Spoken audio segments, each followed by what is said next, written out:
So we're now going to move on to the final session of the conference.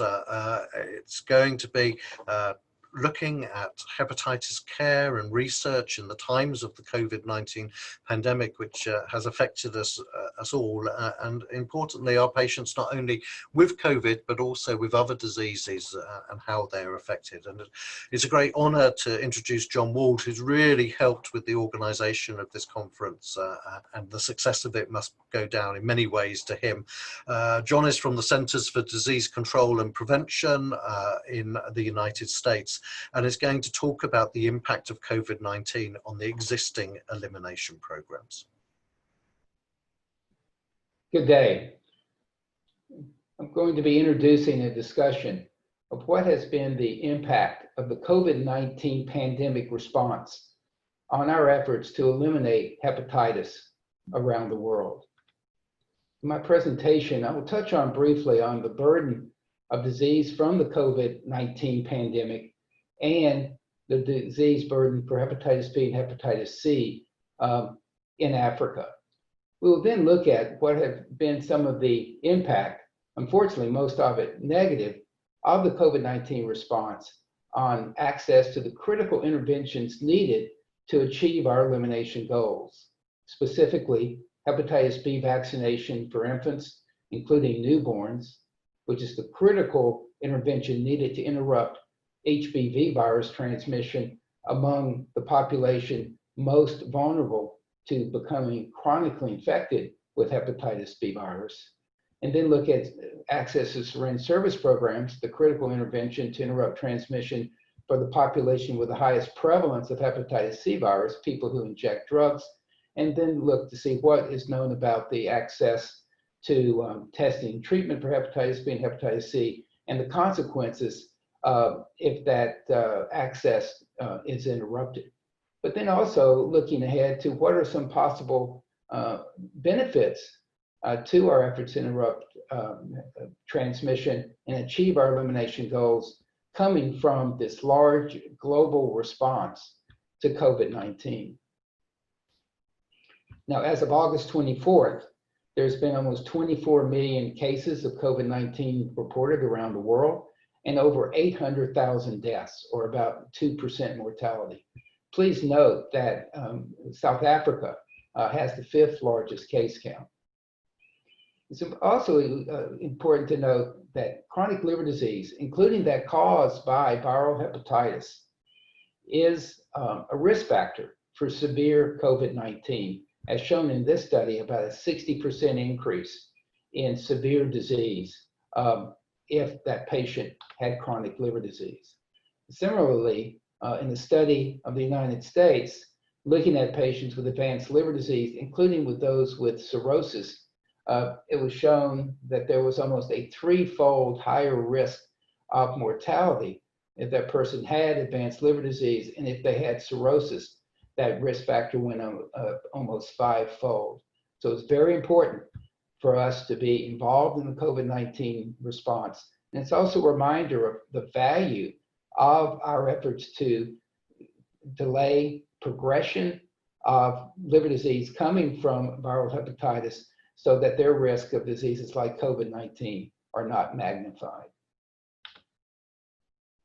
In Africa, there's been about 1 million cases of COVID-19, so only about 4% of all cases globally, with about a little over 20,000 deaths. So again, about a 2% mortality rate.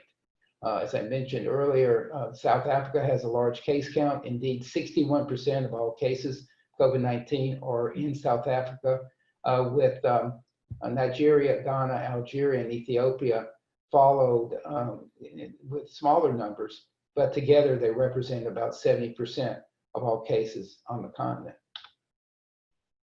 In contrast, the burden of hepatitis in Africa is quite large. 72 million people living with hepatitis B, almost 25 million people living with hepatitis C, 71,000 deaths from hepatitis B, about 48,000 deaths from hepatitis C. So almost 1 out of every 5 people living with hepatitis B or hepatitis C are in African countries. So quite a difference in mortality. Now let's turn to the impact on our interventions to prevent hepatitis transmission and mortality. Now, in response to the COVID-19 pandemic, there were large recommendations put out throughout society, including in health systems, to reduce person-to-person exposures that result in transmission of this respiratory virus. Social distancing measures, in particular, limiting medical care to only urgent situations more often than not. As a result, there has been changes in access to vaccination. In July, WHO and UNICEF reported that for the first time in 28 years, there's been a decline in vaccine coverage for the essential infant immunizations, diphtheria, tetanus, and pertussis. Of 82 countries that responded to a spot survey conducted by WHO, 3/4 reported an interruption in their immunization programs. 85% reported a decline in vaccination. 73% reported a decrease in demand for vaccination because of parental concerns of exposures to clinical settings where they may become infected with SARS-CoV-2. But then also, on a positive note, 3/4 of those programs reported that they did plan catch-up vaccinations so that those infants missed by that routine immunization schedule would be picked up with greater efforts when the services returned back to normal. On a webinar during World Hepatitis Day that was focused on efforts to prevent mother-to-child transmission of hepatitis B, Dr. Meg Doherty mentioned that in one of their modeling, that it has been reported that there may be a 60% decline in hepatitis B birth dose vaccination. And if that interruption was prolonged, you could be looking at over 5 million additional new chronic HBV infections, which could translate into an over 1 million deaths from hepatitis B in later life for those children. Obviously, we need more data to see what is going to be the real impact, but that shows you the severity of this health impact if that actually comes to pass. Turning to a few other situations in the United States, the state of Michigan looked at their changes in vaccine coverage in May of this year compared to May of a year earlier, showing that vaccine rates had declined by about 50%. Interestingly, birth dose coverage with hepatitis B vaccine did not go down, most probably because mothers who were delivering did so in hospitals as they typically do, where the vaccine could be provided. And in another study, it showed that other states were reporting similar or even higher declines in immunization coverage. So again, a concern in the US. The Pan American Health Organization also did a survey of about 38 countries of their offices in those countries to get a sense of the changes in immunization access. They found that when the survey was first done in early May, 57% of programs reported an interruption or a shortening of service hours. But on a positive note, 71% of those programs were reporting returning back to normal hours by July. Unfortunately, the demand for vaccination did not keep pace with that increased availability, again reflecting that societal concern about exposures, which are keeping parents from bringing their children in for those well child visits so that those immunizations can be delivered. So as a result, they have seen a decline in vaccination overall. They also reported problems with just conducting normal operations because of shortages, either because of vaccines or because of injection equipment. Some of that as a result of interruption of international travel so that those supplies could be delivered. And there was also a decline in surveillance for vaccine preventable diseases. So really a number of programmatic issues. These programs in the United States and around the Americas were reporting some innovative strategies so that they could return vaccine delivery back to pre-COVID-19 levels, including taking steps to create a safe clinical environment to obviously minimize transmission risk and also to reassure patients and their parents. Also to begin to deliver vaccines outside the clinical setting through drive-thrus in vehicles, even home delivery. And then just last week, the US government authorized pharmacists to vaccinate children for the very first time around the country. So again, expanding the providers who are eligible to become vaccinators. And then the importance of health promotion to reassure the public that the clinical settings are safe and to stress the importance of vaccination. The WHO recommendations sort of follow along with this to some extent. They do recommend an interruption of mass vaccination programs, maintain immunization services as much as possible depending on the epidemiologic situation, explore innovative methods to deliver vaccine, as I've just previously shown, and to prioritize immunization for the diseases that are outbreak prone that are listed here, and always seek to reinstate vaccine services as much as possible. When it comes to Africa, I thought this model that was just recently published was quite interesting, where they looked at the benefit of maintaining immunization for the vaccines shown here, including hepatitis B vaccine, but not the birth dose, and its relative risk of becoming infected with COVID-19 because the child had to be brought in 3 times to a clinic to complete that vaccine series. They showed that in this model, that this combination of the vaccines could prevent over 470,000 deaths among the vaccinated children, including almost 4,000 deaths from hepatitis B. This was just looking at deaths among children. Recognizing the risk of COVID-19 for 3 clinic visits would be about 3%, resulting in about 8,300 excess deaths, most of which were among adults, particularly older adults, living in the households where those vaccinated children were living. They estimated that for every COVID-19 death, that you would be preventing over 80 deaths among the vaccinated children. And indeed, if you just looked at deaths among children, there was about an 85,000 to 1 benefit of vaccine. So as a result, the risk-benefit ratio in all countries in Africa is quite large.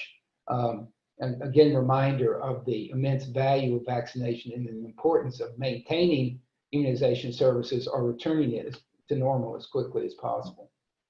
Now, turning to the other important intervention to interrupt HCV transmission among people who inject drugs, there was a survey in England of providers of safe injection equipment to people who inject drugs. They found, as we're shown here on the bar graphs, that there was about a 36% decline in clients and client visits in 2020 compared to a year previous, 29% decline in needles provided, and a near cessation of HIV and HCV testing. As a result, there was a large decline in the availability of safe injection equipment for people who inject drugs, and they're concerned that there could be outbreaks of HIV and HCV that are going undetected because testing for HIV and HCV is not being performed.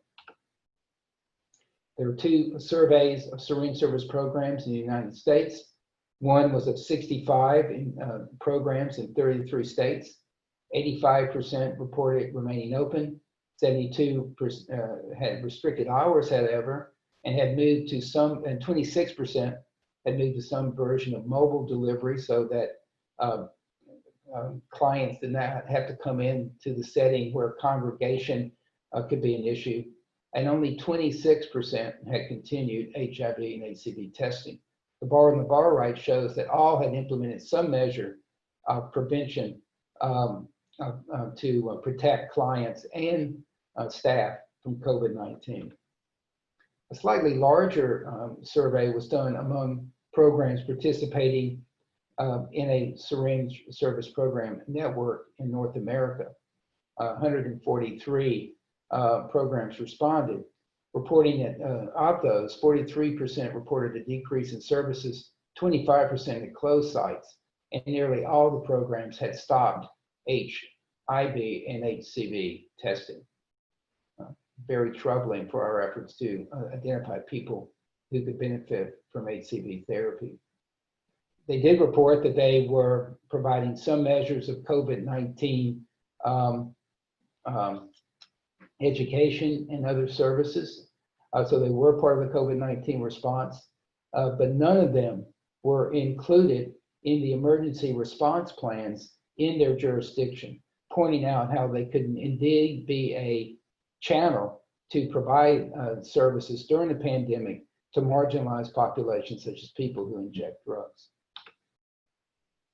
So some of the innovations that were mentioned to maintain access to safe injection equipment during the pandemic was to decrease contact time by pre-packing supplies before participants arrive, increase the amount of supplies that are given from 1 week to 2 to 4 weeks, expand delivery options, in peer delivery by mail, even vending machines, as was mentioned for the UK, and then integrate the syringe service programs into the COVID-19 response by providing a source of education, client PPE, and seizing on opportunities to bring together COVID and hepatitis testing. Now, turning to testing and treatment, there have been a number of recommendations for clinical providers to limit routine patient care so that the clinical site is not a source of transmission. And that has been also true in looking at the recommendations from major liver associations, where they have called for continued delivery of treatment for hepatitis B and hepatitis C therapies for patients who do not have COVID-19. If those treatments have already started and the patient develops COVID-19, those treatments can continue. That there's no reason to treat someone for hepatitis C who has COVID-19. However, if some patient has COVID-19, there may be a reason to start hepatitis B treatment because of concerns about a flare of their hepatitis B as a result of different medications used in the treatment of COVID-19. The liver associations also recommended different ways of limiting patient exposures by limiting clinical care only to urgent situations, wearing personal protective equipment among staff as well as patients, screening patients for COVID-19 symptoms or now testing, and using telemedicine and phone calls to deliver services. I think we'll be hearing more from in our discussion about other experiences in hepatitis service delivery. But we, with the participation of the Hepatitis Echo Network run by Wendy Spearman and colleagues in Cape Town, we opened a survey about changes in clinical practices in Africa during the COVID-19 response. On the right, you can see the types of infection control procedures put in place to reduce transmission, including the requirement of patients wearing masks, for example. And then on the right, increases in the use of telemedicine to also emphasize social distancing, deferring clinical visits unless absolutely necessary, increasing in pill counts so that patients do not have to return for refills, But with all of that, there has been a decline in HPV and HCV treatment among in the clinical settings that were included in that have responded to this survey. The survey will be open through September, and I encourage other clinicians participating in COLDA to go and complete the survey so we have a more representative understanding of the impact in Africa. There has been 2 models looking at the potential impact of this interruption of testing and treatment. In this case for hepatitis C in Italy and the United Kingdom, showing that the longer the interruption, the greater there's an increase in the rate of advanced liver disease and the rates of death per 1,000 for patients with HCV over the next 5 years. So in the case of Italy, for example, that would translate into about 500 excess deaths if that interruption is 12 months for that country. In the case of another study was done looking at a previous model for the whole world, and then they just inserted an interruption and complete cessation of testing and treatment for hepatitis C for a 1-year period as a start, showing a very large impact with over 900,000 fewer diagnoses, almost 45,000 excess liver cancer diagnoses, and over 72,000 excess deaths from hepatitis C. It's also important to note that if that interruption is shorter than 12 months, obviously, then that health impact will be less. So the sooner we can get COVID-19 under control and getting our services back to normal, the better our service delivery will be for patients with hepatitis B and hepatitis C. We've been talking a bit about some of the negative consequences to hepatitis elimination as a result of the response to COVID-19. However, we also need to be mindful of some potential benefits now and in the future. And I've tried to outline a few of those that I have thought of in addition to some of the commentaries that have been written recently.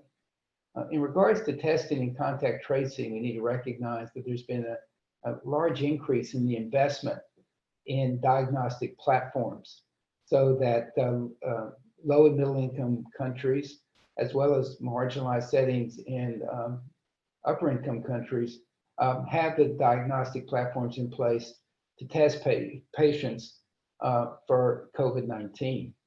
As a result, that provides an immense opportunity to see how those new diagnostic platforms can be used for hepatitis testing, particularly as the number of cases of COVID-19 wane in the future. There's also an excellent opportunity to consider how can we bring together hepatitis testing and integrate it with COVID-19 testing, particularly populations that are at risk for severe COVID-19, as well as at risk for hepatitis. And by bringing those testing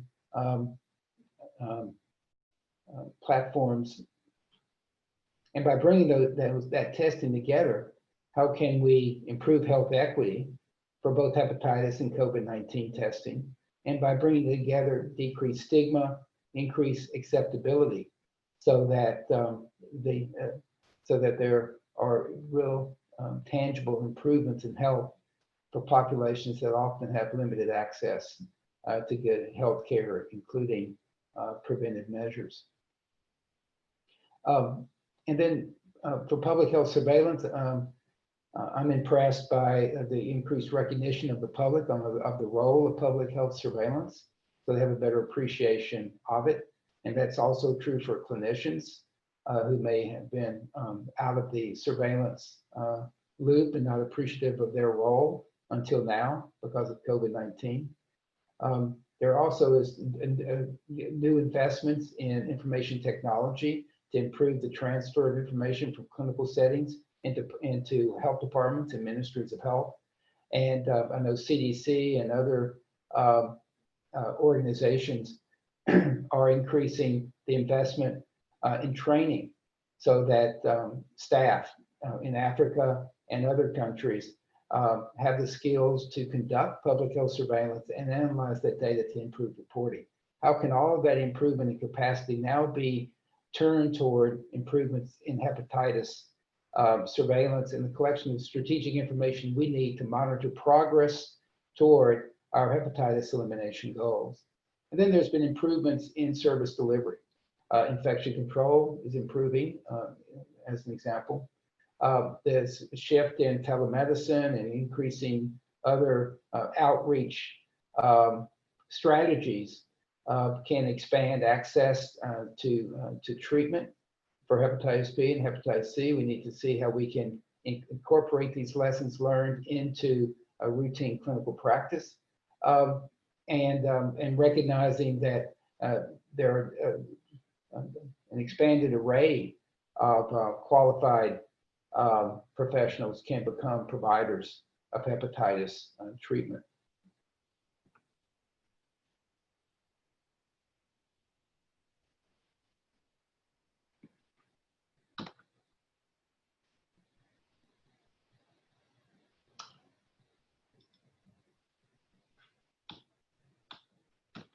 So could you advance to the summary slide?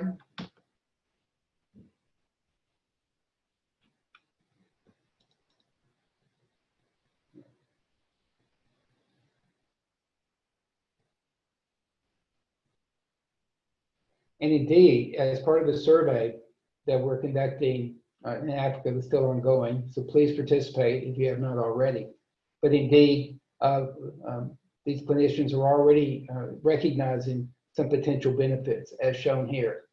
Increase in laboratory platforms, as I've noted, increased reporting of laboratory results, improved training of clinicians to handle infectious diseases, improved referral networks, improved contact tracing, and the use of hepatitis clinics as part of the pandemic response. So a lot of new opportunities for hepatitis elimination.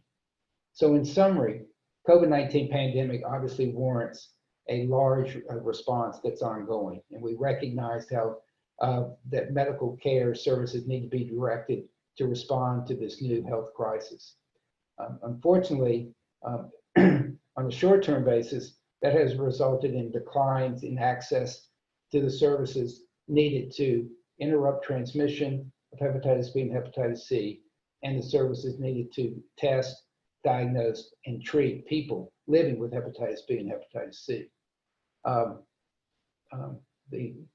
The impact of those interruptions will depend on their duration. The longer they go, obviously, the greater the impact will be. Another reason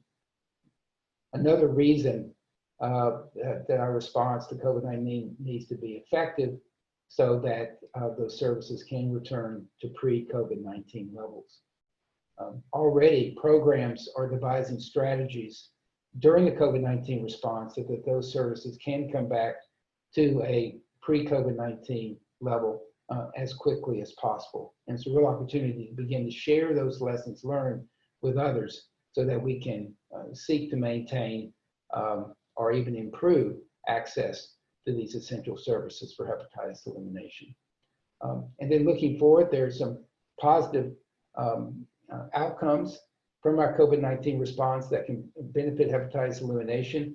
And so we need to be looking for those opportunities, seize them, and really use the COVID-19 response as a springboard toward advancing progress toward hepatitis elimination. I look forward to discussion, and thank you again for the opportunity to participate in COLDA 2020. Thank you. Thank you, John. That was fantastic. It's now my pleasure to introduce Arafat Mwambale from Uganda to talk about the community experience while delivering hepatitis B services during the COVID pandemic. Arafat works as a capacity building and mentorship officer within the Great Lakes Peace Center, which is a youth grassroots lead organization. He also works at Mbwera General Hospital as a medical clinical officer and a public health officer. We really look forward to your presentation. Mbwera General Hospital with Great Lakes Peace Center, Uganda. We are sharing our community experience while delivering services to the viral hepatitis B clients during COVID-19 pandemic. Great Lakes Peace Center is a grassroots youth-led organization collaborating with Lakes Peace Center and Bora General Hospital are passionate about implementation of SDGs within our indigenous community, specifically taking on Sustainable Development Goal 3. We are strategically carrying out specific interventions to scale up and look after people with hepatitis B in the most effective and efficient way during this pandemic. We started lockdown restrictions mid-March, restrictions on public gathering, closure of education institution, border ferrying people, mobile markets, salons and arcades have been kept in place, and 7 p.m. to 6:30 p.m. It's during the curfew. It's during this COVID-19 restriction, given the terrain of our region. On the foothills of Rwenzori, a vast number of clients were unable to come for screening, testing, vaccination, and refill of drugs due to long distances they move from the mountains. Usually used borders to go to the health facilities. During this difficult time, most of the elderly people and other clients are unable to come for refills of their drugs. With guidance of GLPC, latest infection, diabetes, hypertension, and terminal illnesses under palliative care, we formed a team of health workers in our clinic to continue offering services during the lockdown to the peer groups, carrying out screening, testing, vaccination, treatment, and managing and care at the hospital. We agreed with the peer chairpersons and coordinators to profile clients who are in mountainous areas so as to deliver drugs in their distant places, including Blambairi, Ihandiro. Fruits of our interventions, we are delighted to deliver refills for elderly people and those suffering from viral hepatitis B infection during the month of April, May, June, July, and August. May, June, July in our communities of Pondwe, Isango, Karambi. We delivered to about 240 people living with the viral hepatitis on the monthly basis. We are delighted to deliver refills for elderly people and viral hepatitis infection people in Isango. We carried out static-based client screening for patients within our mapping areas, those who are able to come to the health facility. We provided a table phone call for clients to call in for appointments, counseling, health education, information sharing, and communication to the grassroots members. Way forward, we are referring clients to the health center 3, 4, to be further referred to hospitals so that workers can further screen them, health inform, communicate about the burden of viral hepatitis B.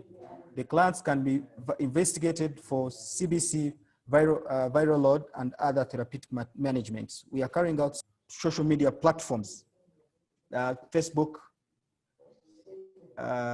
LinkedIn. We boost of huge young people following our Facebook accounts, WhatsApp, LinkedIn, Instagram, and Twitter, that we always get feedback and reassurance.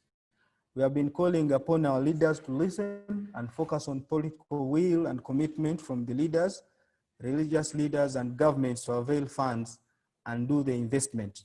We advocate for introduction of the birth doors for young people. We also ensure all pregnant mothers who visit antenatal are screened for mandatory hepatitis B.